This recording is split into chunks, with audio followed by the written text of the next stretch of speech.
Hello and welcome to the Shinybees podcast, a podcast for those who like their knitting, comedy and yarn in equally large measures. I'm your host Jo Milmine and this is episode 87, Travelknitter, an interview with Larissa. I feel a need to laugh again with you, if that's alright. I need a drink, I need a friend. Hello and welcome to the show. A warm welcome to all returning listeners. A pleasure as always that you're here spending your time with me. And if you are a new listener today, welcome. I hope you will enjoy what you find here and have a bit of nitty fun and a bit of a giggle with us over on the Shinybees podcast. How are you? How have you been since last time I spoke to you? I hope you are all in chonkin feckle, as they say around these parts, and are enjoying the changing seasons, although it's been snowing today in Wigan, which was a bit strange, but enjoying the changing seasons and looking towards new yarns, new summer projects, and, you know, the eventual kind of slight warming of the temperatures in the UK, at least. I am still working hard on my voodoo shawl by Boo Knits, and it's at 500 and odd stitches now per row. I've only 3 rows to go, but those 3 rows are going to be the longest rows of my life, I think. But I'm also looking towards casting on for my sparkly red lush and joining all of you already taking part in the hashtag RewindCal over on the group on Ravelry and on social media. There is a link to that in the thread on Ravelry. It's not too late to join in. You can join in whenever you like, because clearly I haven't started yet because I'm a person who finishes things now. So I need to finish something before I start the next one. But there's no pressure with my knit alongs. You can take as long as you need to. Just come and join in with either Team Lush or Team Not Lush. Thanks to everyone who's been in touch since the last episode. It's brilliant to hear from you, and I will get round to replying to everyone as soon as I can. It was very busy last week with Edinburgh and running my webinar after Edinburgh and doing that as well. So there's lots of prep going on for that. Then, of course, it was Easter. Lots of Easter fun, lots of chocolate and lots of knitting time according to all of you. So I really hope that you did enjoy a few days off and got into a bit of knitting. But the question always is, what have I got for you today? Well, I am delighted to be welcoming Larissa of Travelknitter onto the show. You'll remember last week that Travelknitter won jointly Best in Show, my own awards, for Edinburgh Yarn Festival for their awesome stand, and it is no secret that I'm a huge fan of her yarns because she dyes the most beautiful red colourways, and I'm a big fan of red.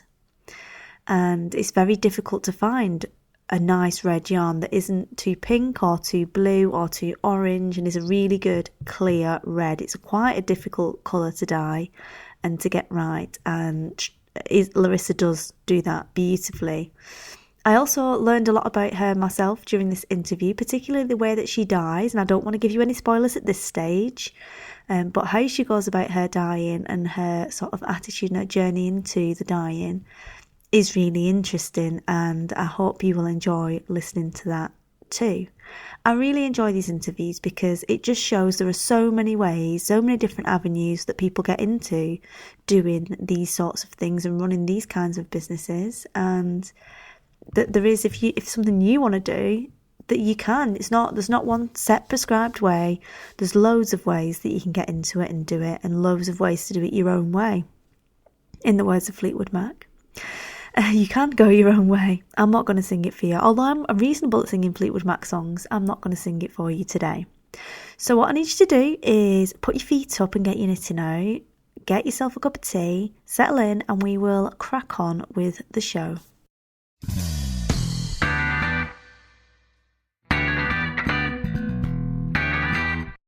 I'm delighted to welcome Larissa of Travelknitter onto the show today. How are you, Larissa? Hi, I'm good, thanks, Jo. It's good to be chatting to you. Awesome.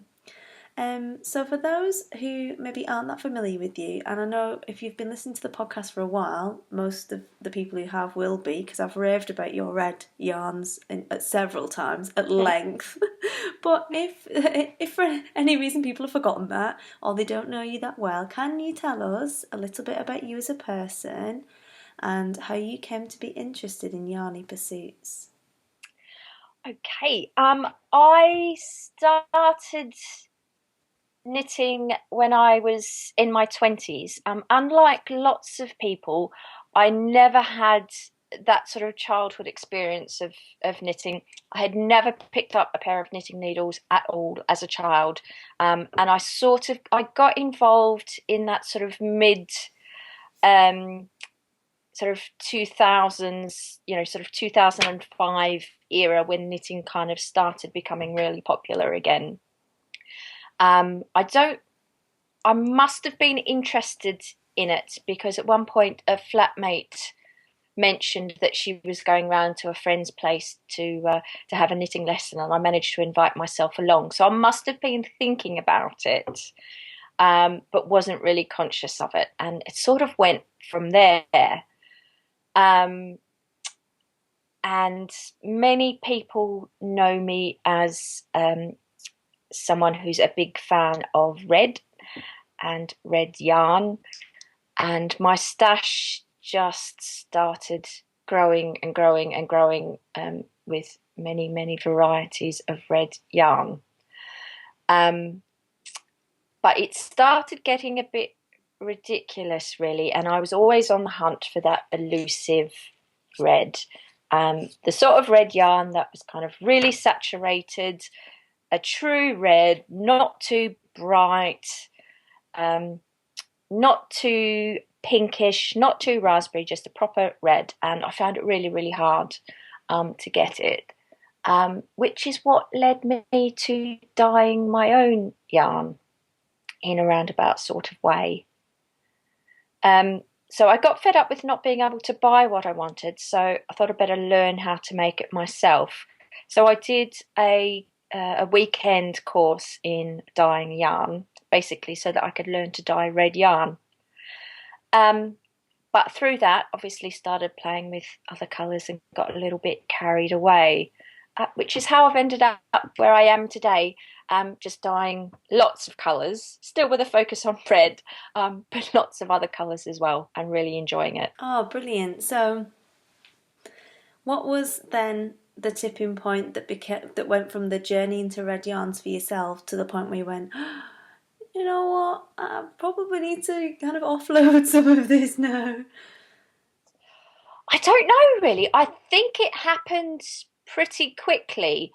I don't really remember a moment, but I think it was quite a quick evolution. When I went into it, I didn't have any plans to take it further than just dyeing for myself. But I think I got a bit carried away quite quickly, and obviously just got a bit obsessed with it. So it all happened very quickly and without too much planning. I just sort of dived straight in, really. I like it. I like people who just get involved, Don't think about it too hard, just crack on. I do like to have a bit of a project, a bit of an obsession, kind of the hobby that sort of takes over your life. It's all good fun. I can definitely get on board with that. Yeah. So taking it then from that, what does a typical day look like for you? Like most people, it's probably quite varied. I work as a yarn dyer on a part-time basis. So I also have what I call my day job on a part-time basis as well. And so my dyeing setup is quite unusual in that I dye outside. I don't have a little studio. I would love to set one up in my backyard, but living in a London terrace, the backyard isn't big enough to host a dye studio. So when I'm planning a day of dyeing yarn, I need to kind of check the weather forecast and make sure it's not going to be chucking it down. So I need to be a bit flexible in how I work. But if the weather is okay, I'll sort of go full steam ahead and dye as much as I can. So that usually involves getting up at stupid o'clock when the cat wakes me up demanding breakfast. So I'll get up early, have a cup of tea, put the yarns in to soak, go back to bed to drink my cup of tea, and feel like I'm getting a bit of a treat, even though it's still probably about 6:30. And then I'll get out into the garden at what seems like a reasonable hour, as not to disturb the neighbours too much. All of my yarns are kettle dyed, so there's always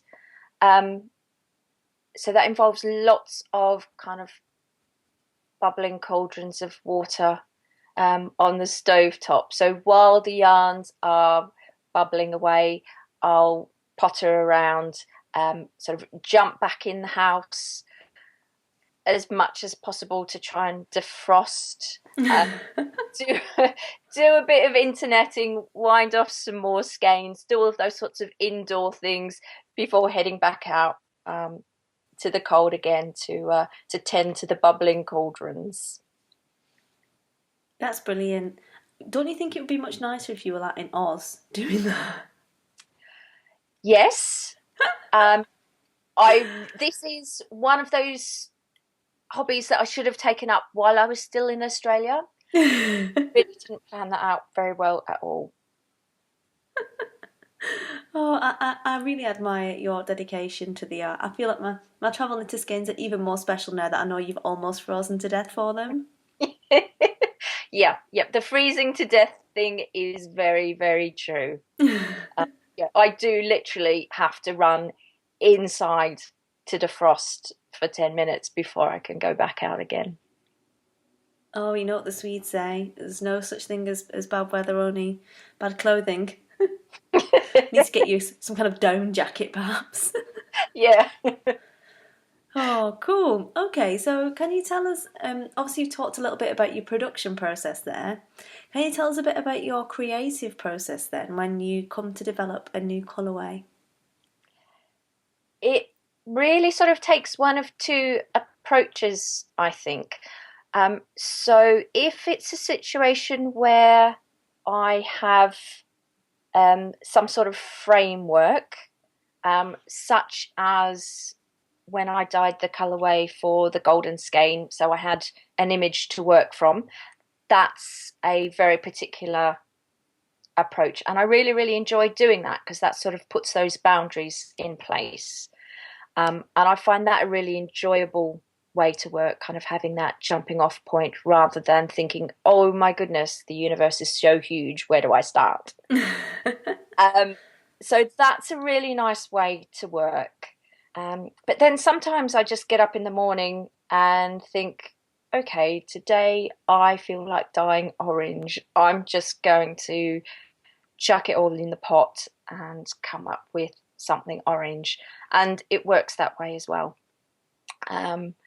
So it kind of just depends on how I'm feeling on any given day, whether I'm looking to produce a particular colour with an end goal in mind, or whether I can just take the opportunity to go for it and just be creative and see what happens. Super.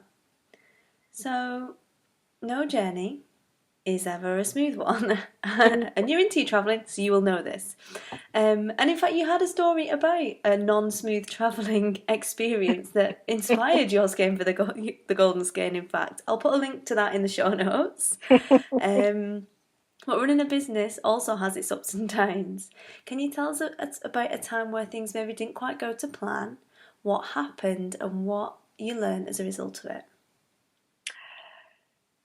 Oh, there are so many things that don't go to plan. Probably more things that don't go to plan than actually do.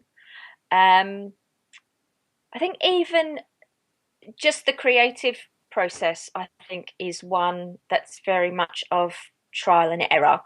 If I go in to the dye pots with an idea of creating a particular colorway, and if I've got a particular image in my mind, then chances are it won't quite turn out like that. Certainly not on the first go.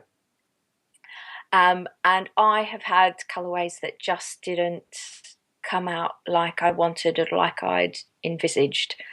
So then the challenge is then trying to turn that into something else that I will love.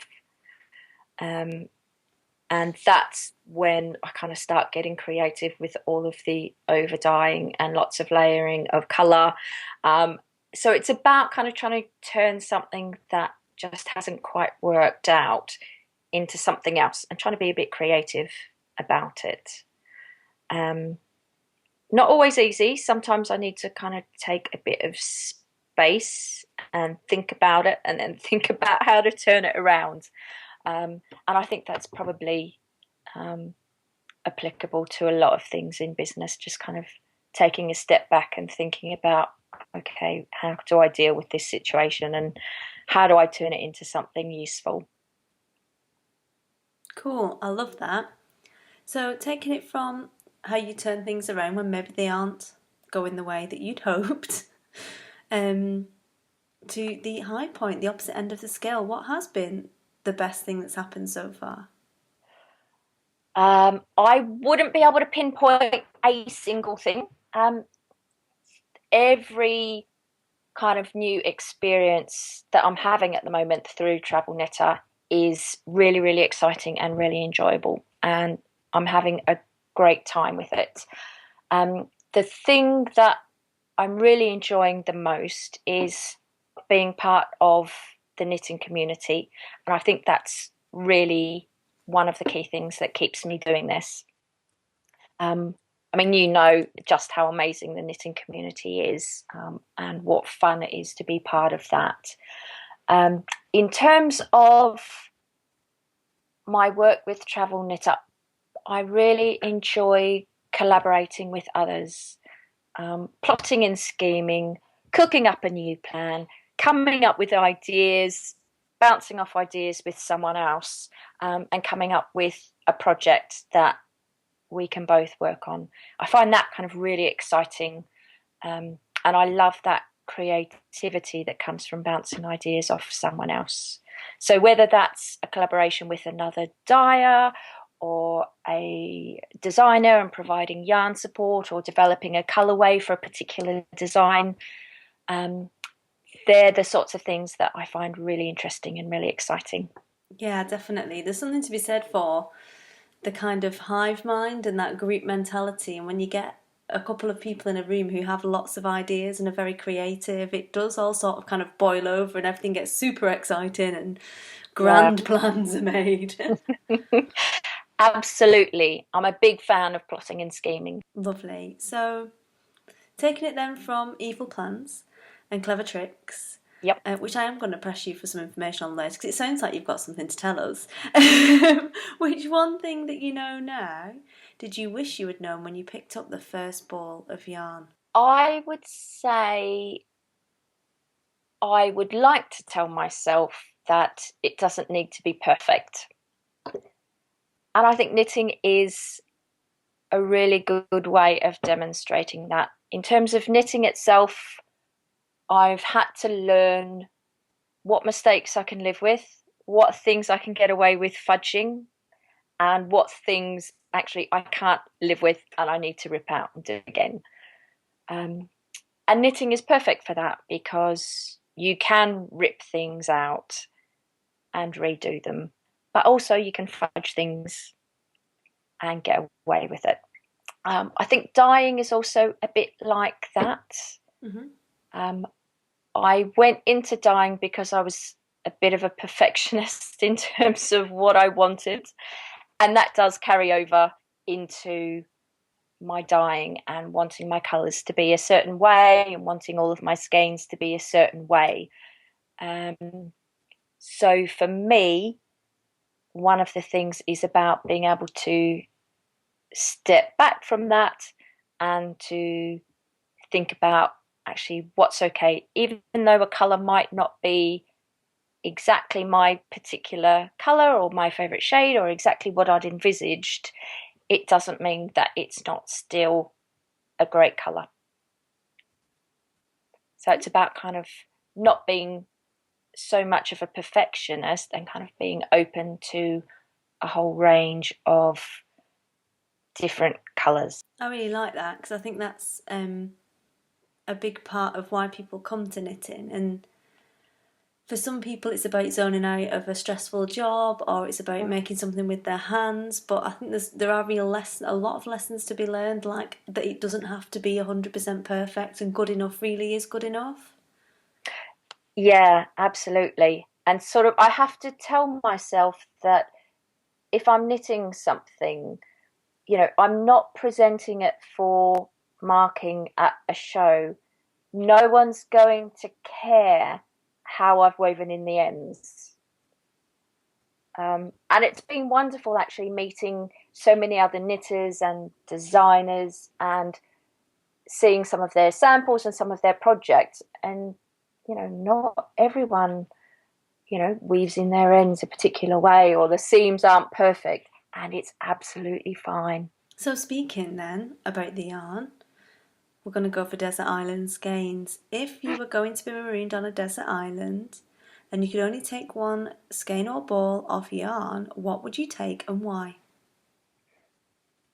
It would have to be quite a lightweight yarn for two reasons. Being on a desert island, you don't want anything too warm or too heavy. And also, a lightweight yarn takes longer to knit, so it keeps you occupied a bit longer. It's tricky. I would probably go with my BFL sock yarn. It's got good yardage, so it will keep me going for a while. It's blue-faced Leicester, so it's hard wearing, but it's not going to itch me. So it's pretty much multi-purpose. And it's the sort of yarn that if I make something and then I need to frog it and make something else, it would completely stand up to it. So I think that would be one that would see me through quite a few projects on this desert island. Cool. We love a bit of BFL. Love a bit of BFL. It is the multi-purpose yarn. It does everything. It is. It's the wonder yarn, I think. Awesome. So, what is your favourite or your go-to resource for yarn craft or business that you couldn't do without? Like most people, I'd have to say Ravelry. I know that there are lots of other social media networks that play a huge part in lots of people's lives, and I use loads of them. But my heart is still with Ravelry. I still love it. I love that whole sense of community. And I was a member of Ravelry from the quite early days when actually I had absolutely no idea what it was going to be about or what it would become. I don't think anyone had any idea what it was going to become. But there's something about that community that I think is really, really precious and hard to find anywhere else. And that's in terms of the social side of things, but also the information sharing. I think that if Ravelry hadn't come on board, I don't know where I might have gone with my knitting. So I think Ravelry was probably quite key in terms of me getting really involved in knitting and the knitting community. And it's something that I'm still very involved in. And I don't know what I'd do without it. I think it's a brilliant resource for knitters, whether that's in terms of business or just knitting as a hobby.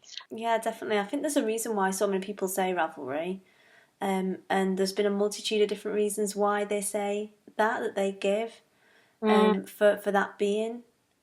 their sort of go-to resource and the platform that it gives them to get what they're doing out into the world and to meet the other knitty geeks. Yeah, absolutely. It is a bit scary, really. I don't think I would be doing what I'm doing now if it wasn't for... I'm certain I wouldn't be doing what I'm doing now if it wasn't for Ravelry. And most of the people that I know now and actually speak to, I wouldn't know if it wasn't for Ravelry. So, Yeah, me either. And I remember when I started knitting and I was back in Australia going to local yarn shops, trying desperately to find patterns and yarns that I would want to knit with, and really, really struggling. And it was still very much stuck in a bit of a time warp.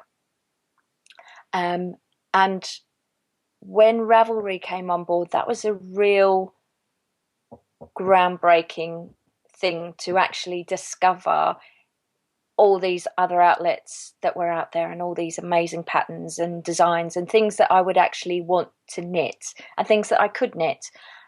And in those early days, kind of finding all of those tips and resources about learning more about knitting as a craft.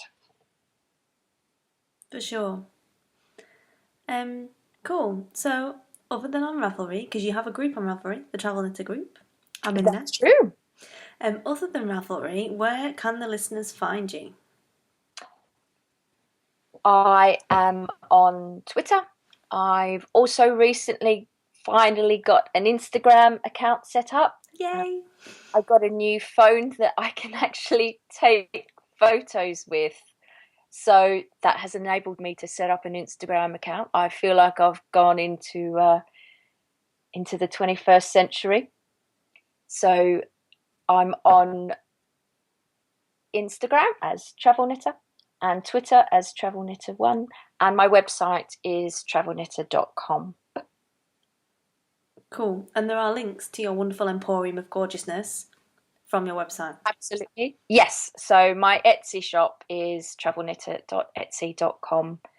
So you can go peruse the yarns at your leisure. Super. We do like a little bit of enabling on the podcast. So, do you have any parting words then for those people who may be thinking about getting into the industry or trying hand dyeing as a business for themselves? I think the best thing that you can do is do as much research as you can and talk to as many people as you can. Make those contacts, just reach out to people, and then go away and do your own thing. I think when I started out dyeing, I had an idea in my head of the sorts of colours that I was interested in dyeing and the sorts of techniques that I wanted to use. But it's actually turned out to be completely different. And that was completely unintentional. I just developed my own style. And I think that's really important for anyone who wants to do anything creative. Certainly learn from others and take inspiration from what's around you, but then make sure that you do things in your own way. Yeah, definitely. And that you don't have to follow the shoulds. You should be doing this, you should be doing that, or anyone else's rules. There are so many people doing it so many different ways. And you can look at someone and say, oh, I really like the way they do Facebook, or I really like the way they do Red Yarn, or I really like the way they set their stall up. But taking that back to being part of you, I think, is a really good point that you bring out. It is hard, though. It's really, really hard when you start to compare yourself and your products to someone else and what they're doing. I think it's very easy to want to try and emulate what other people are doing or what's popular or what's trendy. But I think if you're going to do this as a business, you really need to stay true to your own style. Couldn't agree more. I love it. Super. So, let's get excited then, Larissa. Come on, give us some gossip. Give us something juicy to go away with, because it sounds like you've got loads of stuff planned. What's next for Travelknitter? What can we look forward to in the next few months? I've got a big year ahead, I think. You're killing me. You're killing me. Come on. Nothing is set in stone, but I think there's going to be lots of things happening. It's quite a big year for shows and events. Edinburgh Yarn Fest, Fibre East in the summer, various others that are yet to be confirmed. So I'm definitely going to be travelling around for shows and events, which is something that I've done quite a bit of, wearing various other hats. So it will be fun doing it for Travelknitter. Mm-hmm. And it's definitely going to be a year where I start making decisions about where to take Travelknitter and how much to expand the business. Ooh. So very exciting and lots of decisions to be made. But this year I'm definitely also looking forward to lots of collaborations with other amazing people out there, because that's what I really enjoy. Well, you have to email me and tell me when because I know you're not going to tell me now, but when they come out, you must email me and tell me. Then I can tell everyone about these exciting collaborations. Of course, you'll be the first to know, I promise. Super. That's brilliant. Larissa, thank you so much for agreeing to come on to the show. I'm a huge fan of your red yarn, as you know, because I'm not shy about giving it compliments where they're due. It's been an absolute pleasure having you on here, and thank you for sparing the time for us. Oh, thanks, Jo. I've had a great time.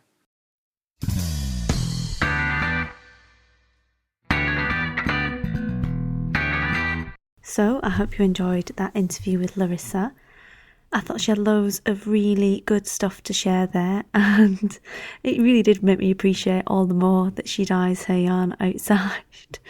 And I hope she hasn't frozen too much for any of my red skeins. But you can find everything relating to her at travelknitter.com, and do look out for her at shows. She is as lovely as she sounded on the podcast in real life. So go along and have a chat to her if you see her, say hello, and tell her you heard her on the podcast, because I'm sure she would love to hear from you. Speaking of podcasts, I have just one more quick notice for you before I skip off into the hailstorming sunset today. And that is that I was interviewed by the lovely Rachel and Alison of Yarn in the City podcast on episode 33. It's out now, it came out this week. If you don't listen, give them a listen. They're quite good fun. They have been guests of mine on the podcast before, last year, and links to that will go in the show notes, as well as links to this particular episode that they've just released. And we were talking about all sorts of things to do with the knitting community and sort of how we find community within our knitting, and how we build communities, and what we give to them and what we get out of them, really. There was lots and lots of fun stuff in there, lots of joking. They asked me a very difficult Desert Island Skeins type question, which was a little bit cheeky, but I'll let them get away with it because I like them so much. And it was really good fun. So head on over there and have a listen if you would like to hear more from me on their show, and give their back episodes a listen. Like I said, they are really good fun girls, and I think if you enjoy my podcast, you'll probably enjoy them too. So that is all we have time for this week. I hope you've enjoyed the show. I'm looking forward to coming back to you next week with lots more fun stuff. But in the meantime, I hope you will have a great week. Happy crafting, and I will speak to you soon. Bye.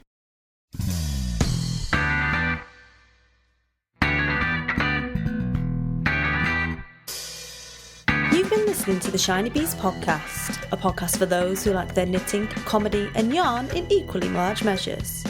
If you'd like to get in contact with me, you can do so via the blog, or I'm Shinybees on Ravelry, Instagram, Twitter, Pinterest and Facebook. You can email me at shinybeesinfo@gmail.com. Music for this episode is provided by Music Alley, and it is Adam and the Water Boys and I Need a Drink. I need a drink.